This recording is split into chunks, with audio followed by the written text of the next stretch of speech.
Assalamualaikum warahmatullahi wabarakatuh. Perkenalkan nama saya Ahmad Zaidan Ramadan. Saya dari kelas TMKD. Di sini saya akan menjelaskan mengenai karakteristik cloud computing. Oke, yang pertama, definisi cloud computing dan jenis layanan.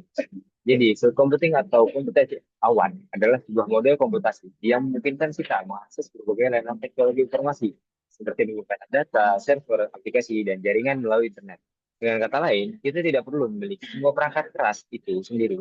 Kita tinggal menyewa atau menggunakan layanan yang dibutuhkan langsung dari penyedia cloud seperti Amazon Web Service, Google Cloud, atau Microsoft Azure. Nah, salah satu keunggulan utama dari cloud computing adalah fleksibilitas dan efisiensinya. Kita hanya membayar sesuai dengan penggunaan.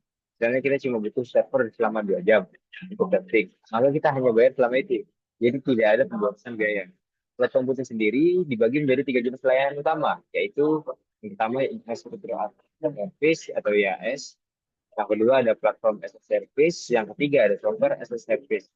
Cloud computing juga menjadi dasar dari berbagai tren teknologi saat ini seperti big data dan analytic real time, lalu kecerdasan buatan atau AI, dan machine learning. Kita juga DevOps dan juga kontainerisasi aplikasi. Nah, semua itu berjalan lancar dikarenakan dukungan dari layanan cloud yang scalable dan juga hebat. Lalu juga sekarang kita akan bahas inti dari cloud computing, yaitu 5 karakteristik utama yang membuat teknologi ini berbeda dari model komunikasi tradisional. Tanpa kelima karakteristik ini, cloud computing tidak akan bisa disebut cloud seperti yang kita kenal sekarang. Nah, yang pertama ada broad network access atau akses jaringan yang luas. Cloud dirancang supaya bisa diakses dari mana saja dan lewat perangkat apa saja, di laptop, smartphone, dan juga tablet, bahkan smart TV. Selama perangkatmu terhubung ke internet, kamu bisa mengakses layanan cloud.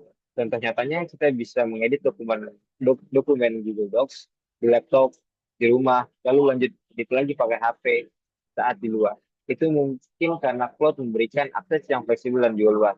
Yang kedua ada rapid elasticity, yang dimana elastisitas yang cepat. Ini adalah kemampuan cloud untuk meningkatkan atau menurunkan kapasitas secara otomatis dan cepat sesuai kebutuhan. Contohnya saat banyak orang nonton Netflix di jam tayang utama, sistem cloud otomatis menambahkan server agar streaming tetap lancar tanpa buffering. Begitu jumlah penonton turun, kapasitas dikurangi lagi. Semua terjadi otomatis tanpa campur tangan manual. Yang ketiga ada ministry service atau layanan yang terukur. Setiap penggunaan layanan di cloud dicatat secara rinci. Berapa filter penyimpanan yang kamu pakai, berapa lama server aktif, berapa banyak bandwidth yang dipakai. Semuanya direkam. Kenapa penting? Karena dengan data itu, kamu hanya membayar sesuai yang kamu gunakan. Misalnya di Google Cloud, kamu bisa lihat grafik pemakaian dan total biaya per bulan, transparan dan juga efisien. Yang keempat ada on-demand self-service. Cloud computing Cloud memungkinkan kamu mengelola sendiri layanan yang kamu butuhkan, langsung dari dashboard atau portal. Mau bikin server baru langsung klik, mau tambah database langsung klik, mau stop layanan yang sudah tidak dipakai tinggal klik juga. Tanpa perlu minta bantuan tim teknis dari penyedia layanan. Semua bisa dilakukan sendiri dan instan. Lalu yang kelima, resource pooling atau penggabungan sumber daya, yang dimana cloud menggunakan teknologi seperti virtualisasi dan juga kontainer untuk mengelompokkan sumber daya, seperti CPU, RAM, dan juga storage ke dalam satu kolom besar. Dari kolom ini, penyedia cloud bisa membagi sumber daya ke banyak pengguna secara dinamis dan juga efisien. Contohnya dengan platform seperti Kubernetes, satu kelompok server bisa digunakan oleh banyak aplikasi secara bersama dan semua berjalan stabil tanpa saling ganggu. Nah, di bab selanjutnya kita akan melihat bagaimana karakteristik ini diterapkan secara nyata lewat studi kasus dari perusahaan-perusahaan besar seperti Netflix, Gojek, dan juga lainnya. Oke, yang pertama ada Netflix. Siapa sih yang gak kenal Netflix? Misalnya? Layanan streaming ini digunakan oleh jutaan orang di seluruh dunia dan menjaga kelancaran layanan. Mereka menggunakan cloud dari Amazon Web Service atau AWS. Apa yang mereka gunakan itu ada elektrik dan juga elektrik yang dimana supaya beban traffic dibagi rata ke banyak server. Yang kedua ada Amazon EC2 yang dimana untuk menjalankan server virtual. Terus yang ketiga ada auto scaling agar kapasitas bisa naik turun otomatis sesuai jumlah pengguna.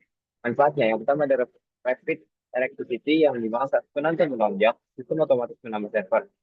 Yang kedua ada broad network access yang dimana bisa diakses dari mana saja, entah itu HP, laptop, dan juga smart TV. Yang kedua ada measure service yang dimana semua pemakaian layanan dicatat jadi biaya bisa dikontrol. Lalu yang kedua ada Gojek, aplikasi super berbasis microservice. Yang dimana Gojek adalah salah satu startup teknologi besar dari Indonesia untuk melayani jutaan pengguna dan berbagai layanan. Mereka memakai Google Cloud Platform atau Kubernetes. Kenapa? Karena Gojek membangun sistem dengan arsitektur microservice. Artinya, setiap fitur dipecah jadi layanan kecil yang berjalan mandiri. Manfaat cloud bagi gue ketika itu yang pertama dari server pooling yang dimana server dibagi pakai antar layanan lewat container, lalu on demand service yang dimana developer bisa langsung deploy aplikasi tanpa tunggu teknisi. Yang ketiga ada visual service yang dimana semua pemakaian sumber daya dimonitor dengan dashboard. Mungkin itu ada beberapa studi kasus yang saya bawakan pada debat kali ini, serta juga ada startup lokal yang terakhir yang dimana membangun inovasi dengan cloud gratis. Banyak startup kecil di Indonesia mulai dari program gratis seperti AWSP, free tier, atau GCP free trial, di mana mereka dapat akses layanan seperti server virtual, database, dan alat pengembangan aplikasi tanpa harus bayar mahal di awal. Keuntungan apa yang sih kira-kira? Yaitu ada pertama rapid electricity yang dimana bisa ditambah kapasitas saat ada promosi atau lonjakan pengguna.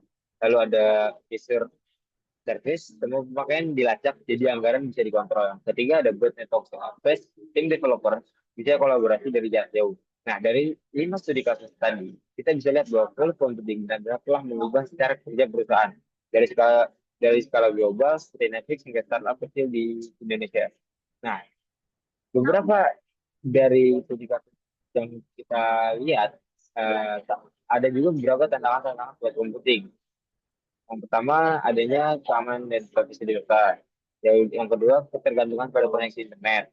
Yang ketiga, biaya tak terkendali. Yang keempat, ada kompleksitas integrasi. Yang kelima, kurangnya tenaga ahli. Dan keenam, isu kepatuhan dan regulasi. Yang ketujuh, vendor lock-in. Yang kedelapan, resiko downtime dan dari penyedia cloud. Sehingga pada akhirnya, dari semua yang saya bahas tadi, saya menyimpulkan bahwasanya cloud computing atau komputer awan adalah fondasi penting dalam era digital saat ini. Teknologi ini memungkinkan kita untuk mengakses layanan TI seperti server, penyimpanan, dan aplikasi secara daring tanpa harus membeli dan mengelola perangkat keras sendiri. Dengan cloud, perusahaan bisa berhemat biaya, mempercepat inovasi, dan meningkatkan fleksibilitas operasional.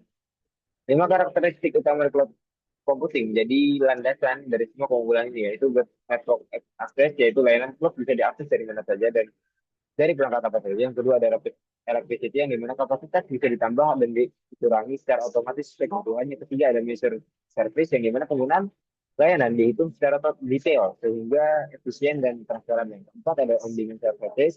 Pengguna bisa mengatur dan mengelola layanan sendiri secara instan. Yang kelima ada research polling. Nah, kelima karakteristik ini bukan hanya teori, melainkan mereka benar-benar diterapkan oleh banyak perusahaan besar dan startup. Kita sudah lihat contohnya, seperti Netflix, juga Gojek, Ruangguru, Traveloka, dan juga startup lokal yang lain. Tapi tentu saja, cloud computing bukan tanpa tantangan, mulai dari isu keamanan data, ketergantungan koneksi internet, biaya yang sulit dikendalikan, sampai resiko vendor lock-in dan downtime dari penyedia layanan. Semua semua itu harus dipersiapkan solusinya. Untungnya semua tantangan itu bisa diatasi dengan strategi yang tepat, mulai dari pelatihan SDM, pemilihan vendor yang bijak, sampai penerapan arsitektur sistem yang fleksibel dan tahan banting. Kesimpulannya adalah cloud computing adalah masa depan dari teknologi informasi dan juga masa depan itu sudah hadir sekarang. Nah, untuk bisa memanfaatkan secara maksimal, kita perlu memahami karakteristik utamanya, melihat implementasi nyatanya, dan siap menghadapi tantangan yang menyertainya. Dengan pendekatan yang tepat, cloud computing bisa menjadi kunci utama dalam transformasi digital, baik di dunia bisnis, pendidikan, maupun kehidupan sehari-hari. Sekian dari saya, bila ada kurangnya mohon maaf. Wabillahi taufiq wal hidayah. Wassalamualaikum warahmatullahi taala wabarakatuh.